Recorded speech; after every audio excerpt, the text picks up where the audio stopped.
This week on Allison and Tom Take on the Universe, we're going to be talking about the energy of 2021. Hi, Tom. Hi, Allison. Thank you for being here. This is my friend Tom McMullen, astrologer extraordinaire, here to enlighten us. As always. So, 2020's been a bareback ride. Yes, it's a dumpster fire.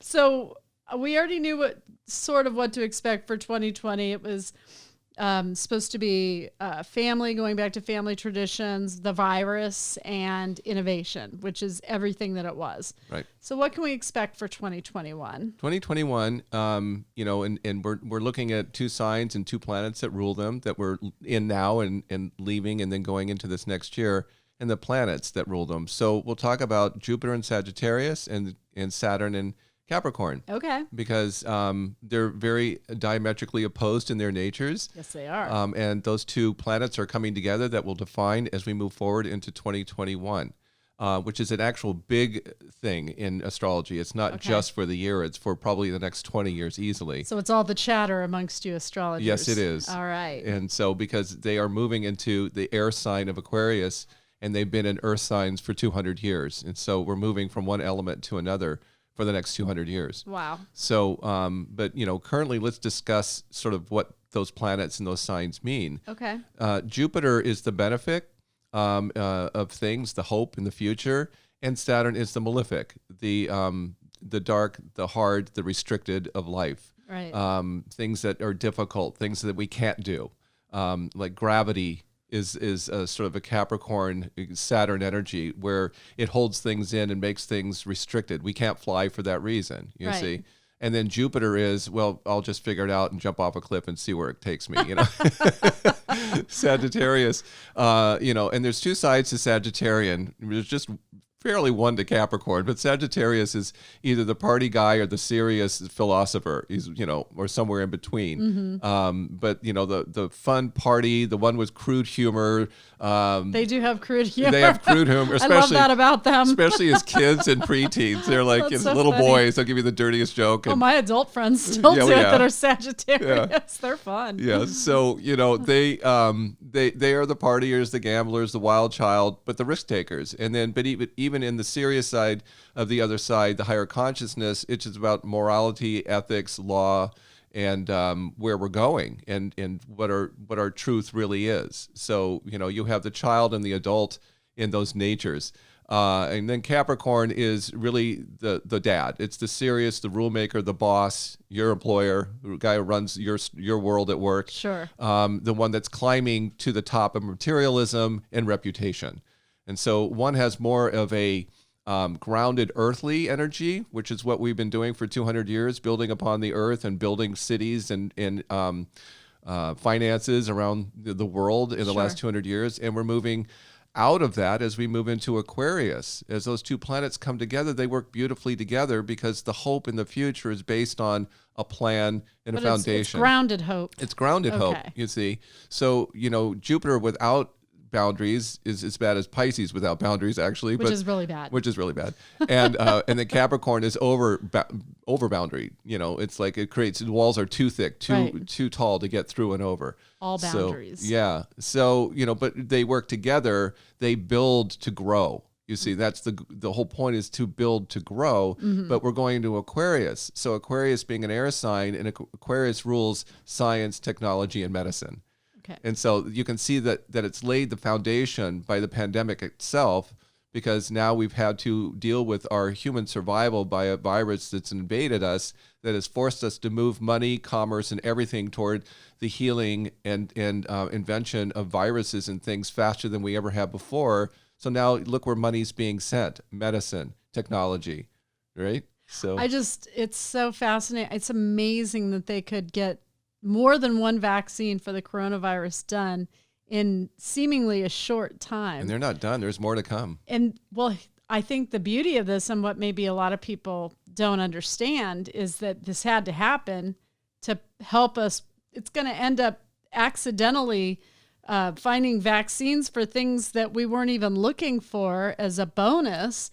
And something worse would have been down the road that we're now going to know what we need Be to prepared do for. Yes. to fix that. And so people feel so inconvenienced. And I know this is difficult, but in the grand scheme of centuries, what's going on right now is going to change or revolutionize medicine, which is what you're saying. Yes, and technology, science, all the things that are Aquarian in nature, and then opens up our humanity as Aquarius rules humanity. And so we've become a human world of humanity because we're all going through this collectively as humans. So in the 60s, when they had the big Age of Aquarius movement, is that when it started? Like we were on the, catching the sunlight of what was it going to be the Age of Aquarius as we moved towards it? Well, the Age of Aquarius, I always felt, began in the 1700s when the creation of this country was created, because if you look at Jupiter and Sagittarius, it rules religion,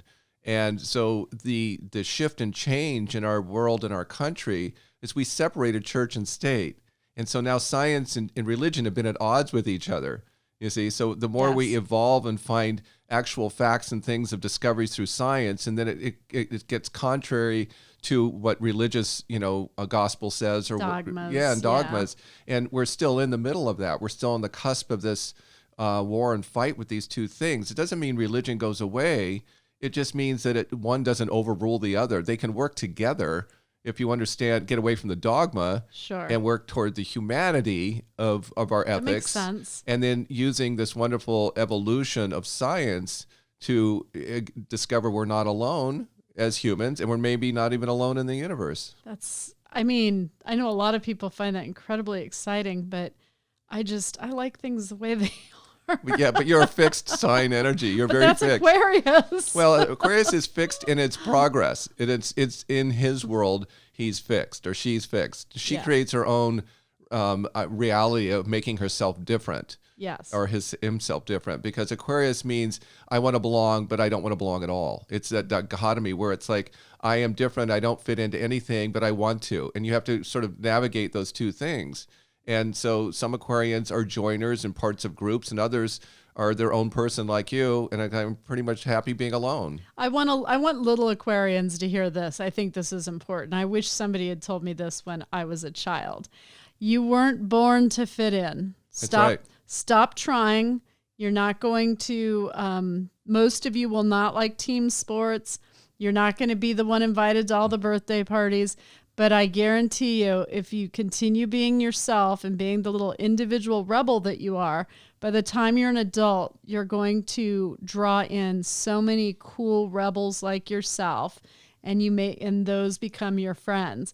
So it just takes a while to find the ones worth waiting for.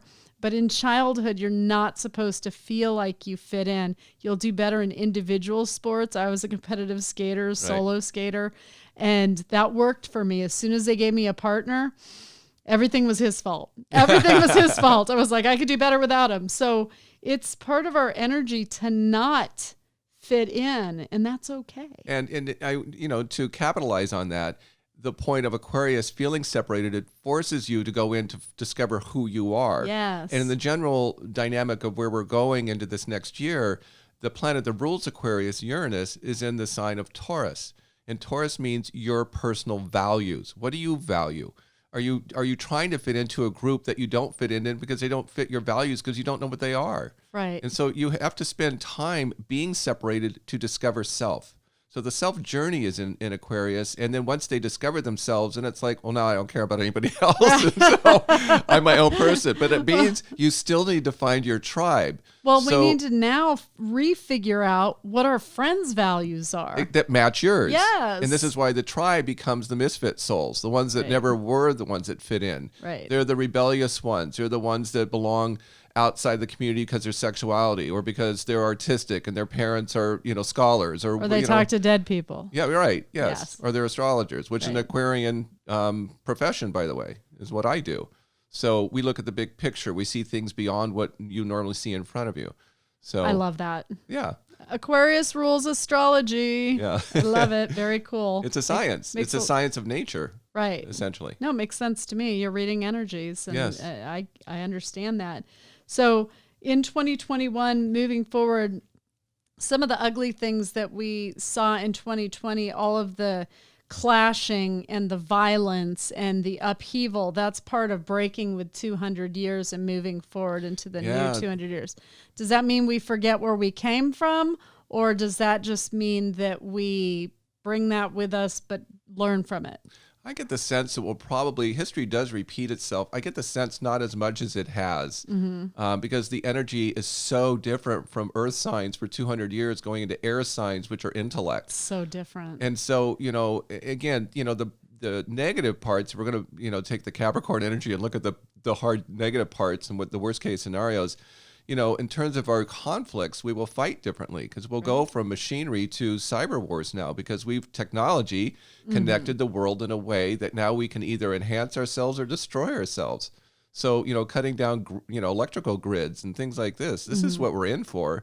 So, advancement of hoping to look at our humanity better because of how much easier it is to wipe out, except for bombs. I think it's easier to wipe out people just by taking their food and their life away from them in the most basic elements. Yeah, absolutely.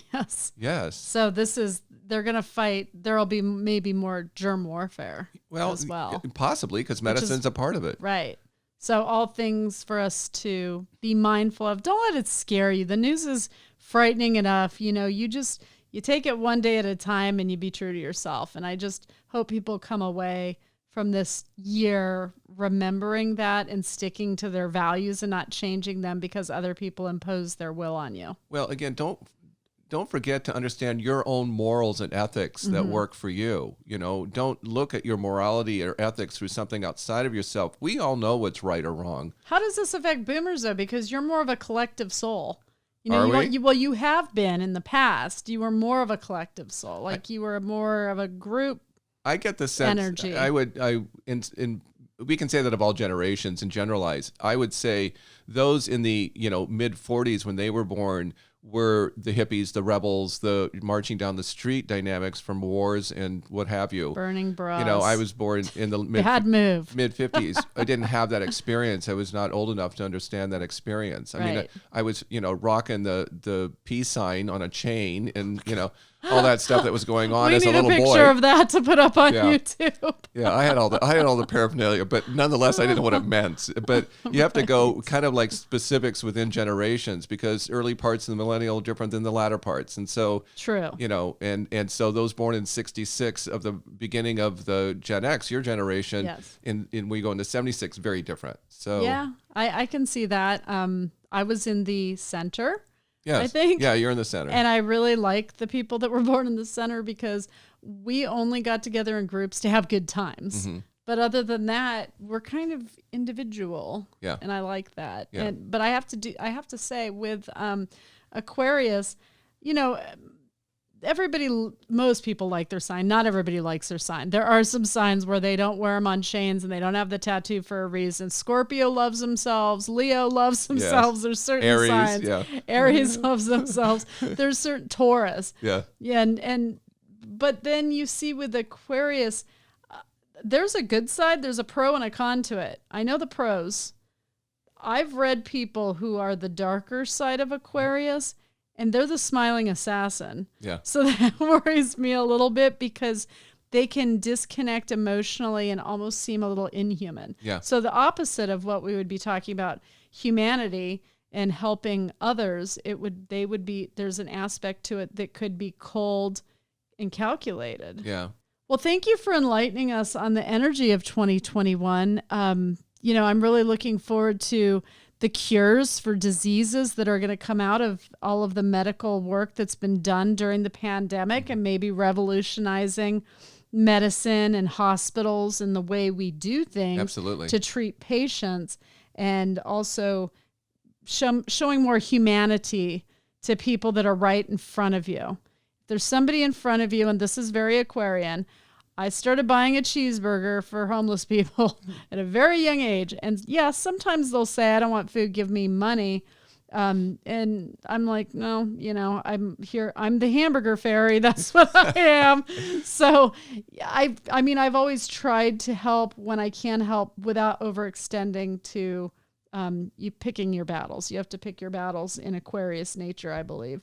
But I find that this time of year, with what's going on and all of the change, be mindful and show your humanity to the people right now who are missing someone who died during the holidays that might feel alone. So maybe this is a good time to exercise, showing your humanity to the people next door. Is there somebody elderly that didn't get any turkey or just needs an occasional phone call?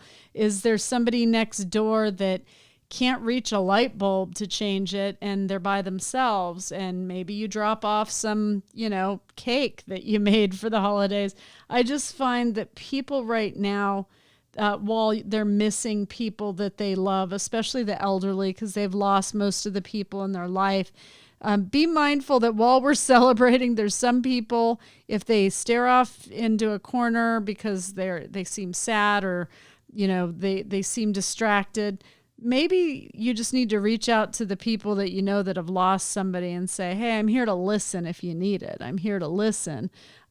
They're feeling the souls of the dead that they've lost in their life, the people they love, the first hands that held them, the first heart that loved them, all of that being gone, and they just need a little kindness from you.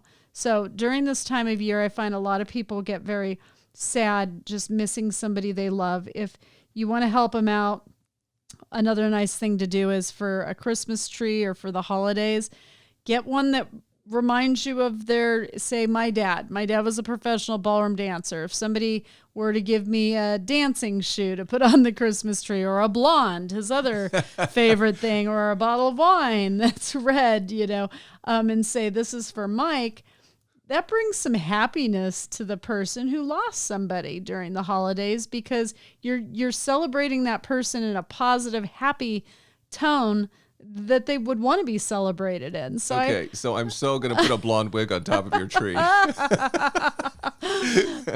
Actually, I already have an angel up there, and she is blonde. Oh, she's blonde. Okay, well, that takes care of your dad. Okay. So I'm sure my dad's quite happy, and he keeps sending me blonde friends. So I mean, he finds a way, I'm sure. And over there, I'm sure there's plenty of good-looking blondes. But it's just a time to really, with Rodney, what would make him happy during the holidays that you could do representing his dad. And just it makes you feel good. Yes. So while we're going through all these cold winter months and people are locked inside, extend a hand. If it's a relative and the person that died well enough, do something in homage to them, and put a chair aside at the Christmas or Hanukkah table for that person they love, and that'll be their place. And the ladies that had the great recipes really like it when you give it a shot and try and make it during the holidays and talk about how theirs was better. Yeah. They just love it. So when you're thinking about the holidays, it doesn't have to be cold, empty, or sad. It could be all things possible, all things soulful, all things that connect us. So from Tom and I, happy holidays. You can hear more about 2021 on The Dead Life with me. And if you want to find Tom, go to tommcmullen.com. He also has an Instagram, and you can catch him on YouTube to catch up on other videos that we have recorded. I'm Allison Dubois. Thank you for dropping in.